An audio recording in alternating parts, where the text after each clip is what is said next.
Lições bíblicas. A justiça divina. A preparação do povo de Deus para os últimos dias no livro de Ezequiel. Lição 1. Ezequiel, o atalaia de Deus. Texto áureo. Porque, se anuncio o Evangelho, não tenho de que me gloriar, pois me é imposta essa obrigação. E ai de mim se não anunciar o Evangelho. 1 Coríntios, capítulo 9, versículo 16. Verdade prática. Além de guardar e cuidar, a missão do atalaia é anunciar tanto o julgamento divino como as boas novas. Leitura bíblica em classe.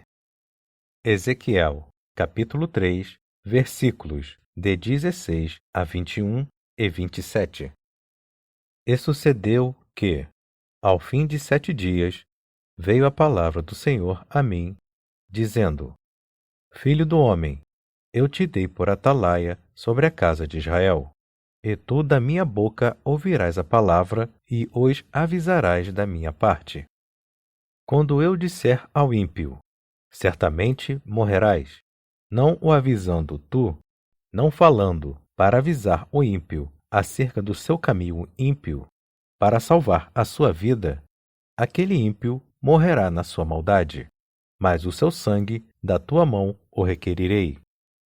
Mas, se avisares o ímpio, e ele não se converter da sua impiedade e do seu caminho ímpio, ele morrerá na sua maldade, mas tu livraste a tua alma. Semelhantemente, quando o justo se desviar da sua justiça e fizer maldade, e eu puser diante dele um tropeço, ele morrerá, porque, não o avisando tu, no seu pecado morrerá, e suas justiças que praticara não virão em memória, mas o seu sangue da tua mão o requerirei. Mas, avisando tu o justo, para que o justo não peque, e ele não pecar, certamente viverá, porque foi avisado, e tu livraste a tua alma. Mas, quando eu falar contigo, abrirei a tua boca, e lhes dirás: Assim diz o Senhor. Quem ouvir, ouça, e quem deixar de ouvir, deixe, porque casa rebelde são eles. Introdução. As 13 lições do presente trimestre foram selecionadas do livro do profeta Ezequiel. Por que é importante o estudo desse livro hoje?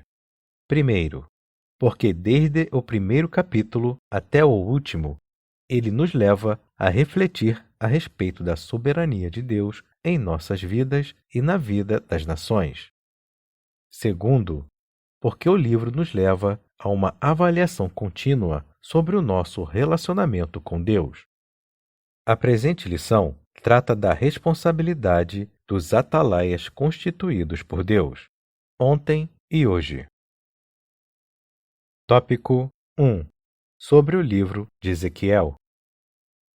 O livro de Ezequiel antecipa a tradição apocalíptica das Escrituras e pode ser dividido em 3 partes principais. A primeira, capítulos de 1 a 24. A segunda, capítulos de 25 a 32.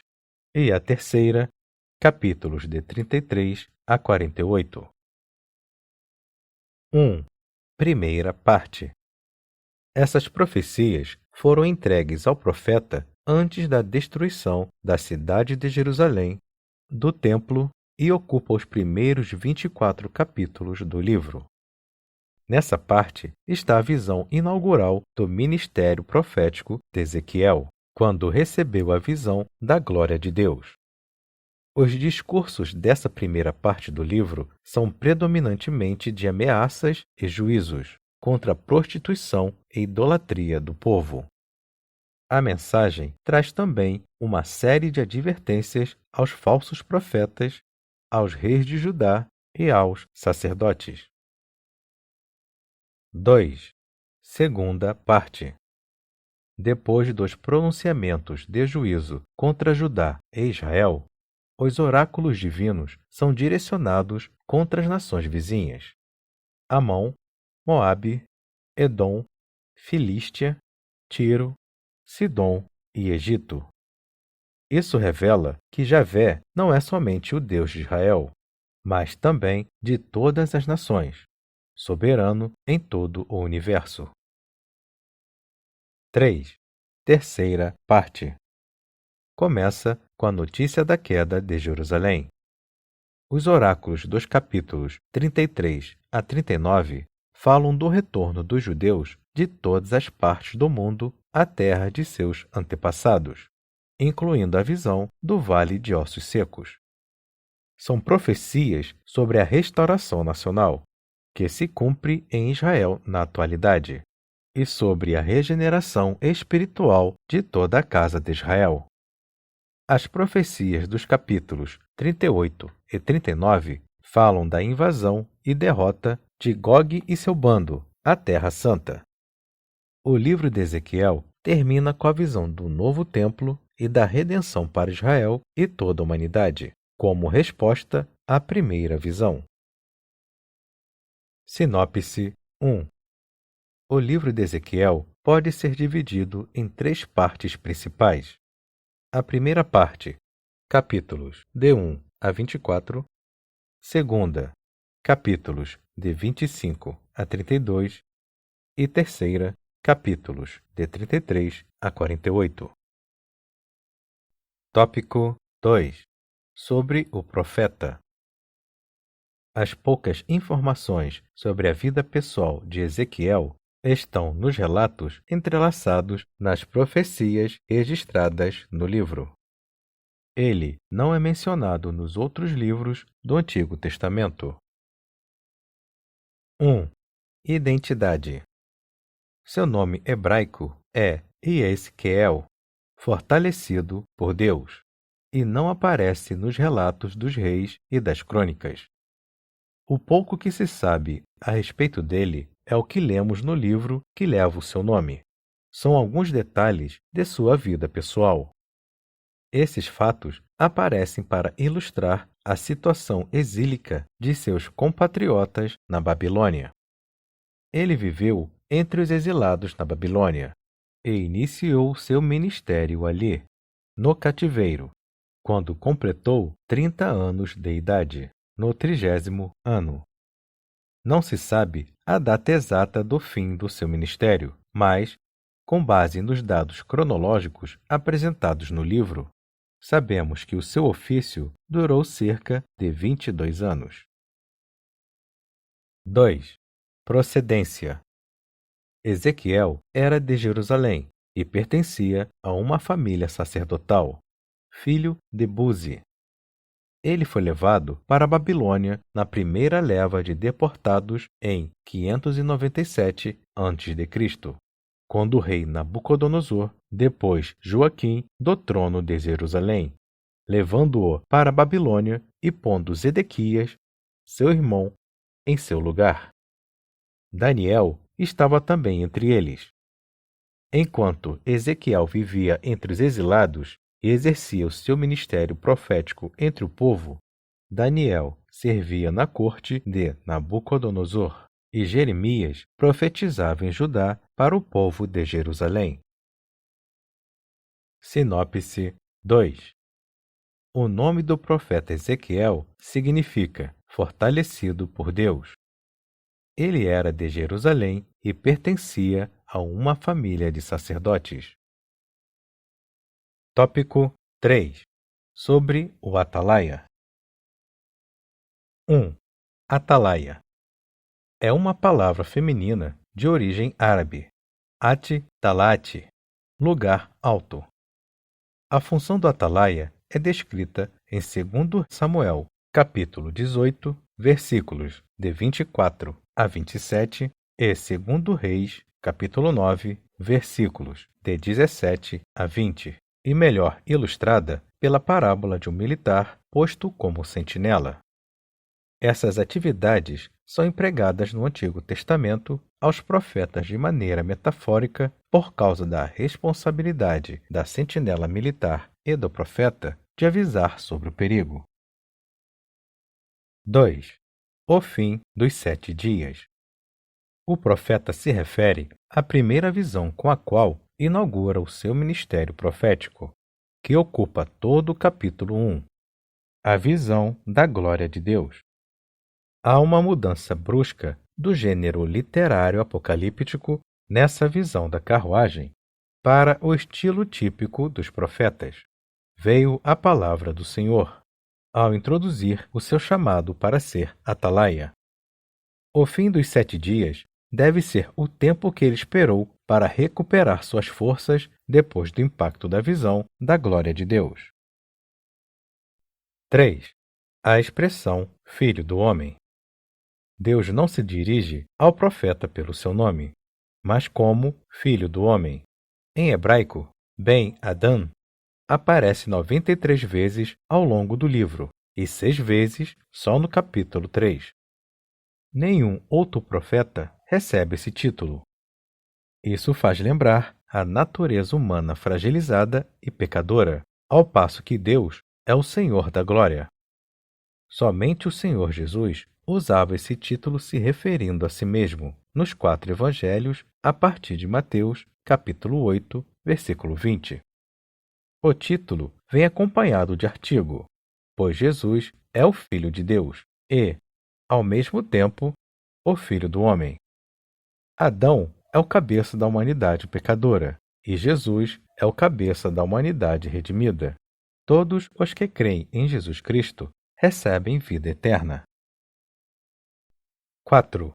O atalaia sobre a casa de Israel. Deus sabia, de antemão, que os filhos de Israel, no exílio, continuariam na sua rebelião. Assim, Ezequiel foi constituído por Deus atalaia para profetizar aos filhos de Israel.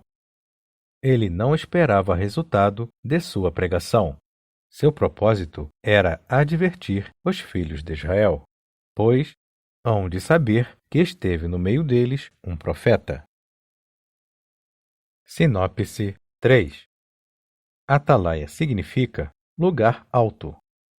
Era uma função com propósito de avisar a respeito do perigo. O profeta Ezequiel era o atalaia de Deus. Tópico 4. Sobre a responsabilidade.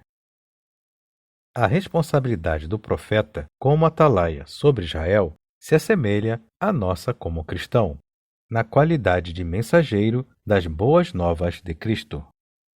Seu discurso alcança justos e injustos. 1. A responsabilidade do cristão. São 2 as responsabilidades principais do cristão: anunciar o Evangelho ao pecador e se cuidar para permanecer em Cristo até o fim. Se o atalaia não avisar o ímpio sobre o seu mau caminho e o perigo em que ele se encontra, certamente o ímpio vai perecer, e o mensageiro será cobrado diante de Deus. Escreveu o apóstolo: E ai de mim se não anunciar o Evangelho. Também é dever do justo perseverar até o fim, porque, se ele ceder, a sua justiça não será levada em conta, conforme ensina o Novo Testamento. 2. A responsabilidade do ímpio. Quando anunciamos o Evangelho e o pecador rejeita a salvação em Cristo, tal rejeição vai testificar contra ele mesmo naquele dia. Deus disse a Ezequiel: Quem ouvir, ouça, e quem deixar de ouvir, deixe. A expressão usada pelo Senhor Jesus, quem tem ouvidos para ouvir, ouça, em passagens paralelas e em Apocalipse, capítulo 13, versículo 9, é uma fraseologia similar que vem de Ezequiel. Isso significa que Deus é a fonte da profecia de Ezequiel e do Evangelho que pregamos. 3. A extensão da nossa responsabilidade. quando o justo se desvia, precisa igualmente ser alertado. Esse mesmo princípio na fé cristã significa que temos responsabilidade diante de Deus por aquele irmão e aquela irmã que estão se esfriando na fé ou que se afastaram dos cultos, principalmente na época de isolamento social. E isso pode levá-los ao completo desvio. É dever nosso cuidar uns dos outros na igreja. A nossa preocupação não é somente com o pecador ignorante, mas também com as ovelhas que se desgarraram do rebanho. Sinopse 4. A responsabilidade do profeta como atalaia sobre Israel se assemelha à nossa como cristãos, na qualidade de mensageiro das boas novas de Cristo. Conclusão. O nosso compromisso diante de Deus é pregar o Evangelho e não converter as pessoas, pois quem as converte é o Espírito Santo. O Senhor mandou-nos pregar a palavra, como Deus falou ao profeta. Quer ouçam, quer deixem de ouvir. Continue anunciando a mensagem. É o que devemos fazer com oração, guiados pelo Espírito Santo.